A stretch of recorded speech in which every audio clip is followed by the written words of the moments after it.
বন্ধু বন্ধু বন্ধু প্লিজ বন্ধু, আমাকে একবার যেতে দে বন্ধু প্লিজ। ওকে জাস্ট আমি একবার দেখে চলে আসবো প্লিজ বন্ধু, প্লিজ প্লিজ আমাকে যেতে দে প্লিজ।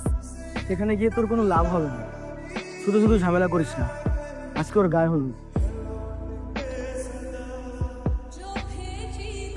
গায়ের মধ্যে কি হয়েছে? হ্যাঁ, ও তো এখন অন্য কারো হয়ে যায়। প্লিজ আমাকে একবার দেখতে দে প্লিজ, আমি আমার জীবনের শেষবারের মতো একবার দেখবো প্লিজ, আমাকে যেতে দে। সেখানে নিয়ে গেলে তুই কোনো কথা বলবি না তো? বিশ্বাস কর আমি একটা কথা বলবো না, আমি শুধু যাবো, দেখবো আর চলে আসবো। কি বলিস নাকি?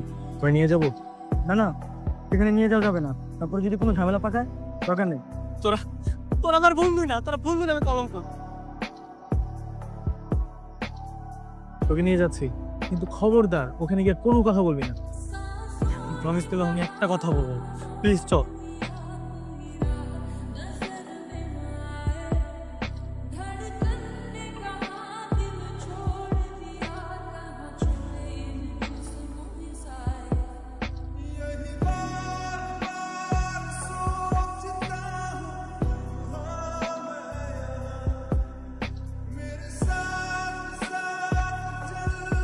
দেখা হয়েছে না, এখন চল, তুই চলে যাই।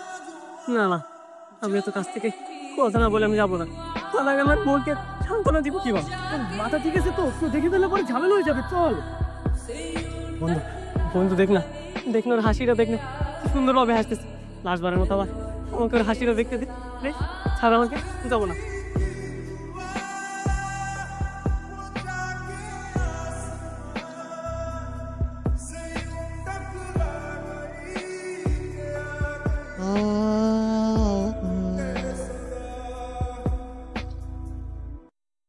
কংগ্রাচুলেশনস মারিয়া,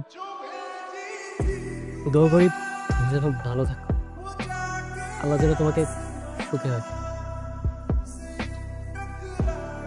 কি ব্যাপার, তোমরা কারা?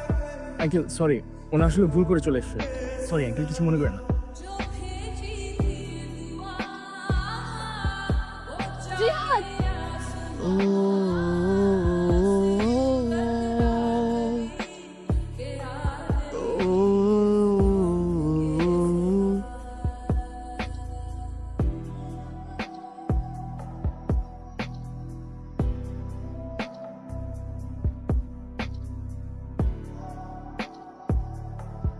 মামা মাঝে মাঝে মনে হয় কি পাখি হয়ে আকাশে উড়ে বেড়ায়, বুঝছোস? এই শালা, এই বাইক চালাতে কি হেলিকপ্টার? হ্যাঁ, পিছনে আই মেয়ে উঠাইলে কি আর হুঁশ থাকে না?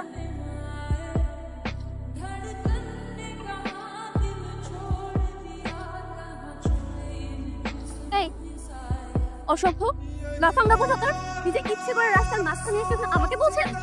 এই কি বলছেন এসব? আপনি আপনি দেখে শুনে বাইক চালাবেন না। এখন যদি আমার বন্ধুকে চলে যেত হলো তো ভালোই হতো, আপনার বন্ধুর একটা উচিত শিক্ষা হতো। বাদ দে না, ভার্সিটি বন্ধ হয়ে যাবে, চল এখান থেকে। বন্ধ হোক, তাই বলে কি ছেড়ে কথা বলবো? আমি এক্ষুনি ট্রিপলের কল দিয়ে আপনাদের নামে বিচার দেবো। এই যে আপা, একটু বকবক কম করেন। আর চিংড়ি মাছের মতো তো ফালান কিসের জন্য? বাদ দে না, চল। আপনাকে যেন নেক্সট টাইম আমার চোখের সামনে না দেখি।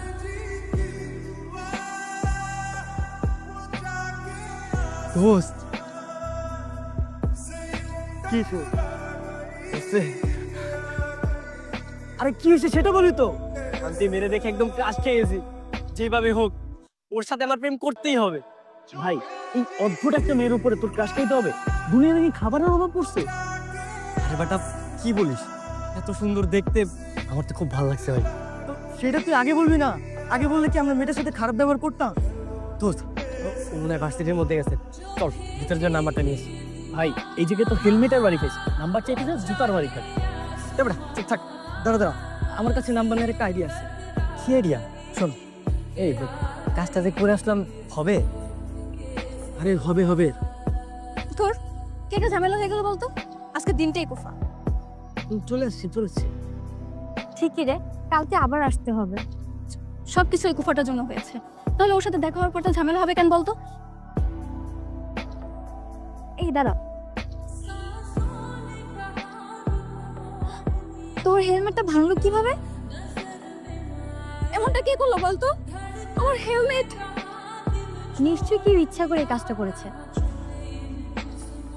আমার খুব পছন্দের ছিল, আব্বু নিজের হাতে কিনে দিয়েছে। এই দাঁড়া, সরি নাম্বার লেখা। আমার কি মনে হচ্ছে জানিস, কেউ হয়তো ভুল করে তোর হেলমেটটা ভেঙে ফেলেছে, আর সে ভয় তোকে এসে বলতে পারেনি, এই কারণে সরি বলে নাম্বার লিখে গিয়েছে। হতে পারে। কি রে, তুই কি কল করবি? আরে না না, কল কেন করবি? এই বেটাই কই? মামা তোর ভাগ্যটা আসলেই খারাপ, শুধু শুধু 1 ঘন্টা নষ্ট করলি। নাম্বারটা তো নিলে না, উল্টা আর ফেলাই দিয়ে দিবি। সব অর্ধ। আমি কি করছি? আমি তো জাস্ট আইডিয়া দিচ্ছি। গেছে তোমার পাখি গেল। আমাদের ইউনিভার্সিটিতে পড়াতে আবার দেখা হয়েছে। তুই ঠিকই বলেছিস, তখন যেভাবেই হোক নাম্বারটা নিয়ে নি। তুই আবার ওর বুদ্ধিতে চলতেছিস, এবার ঠিকই বাস করবি। ফোন দেব, দিয়ে দেখে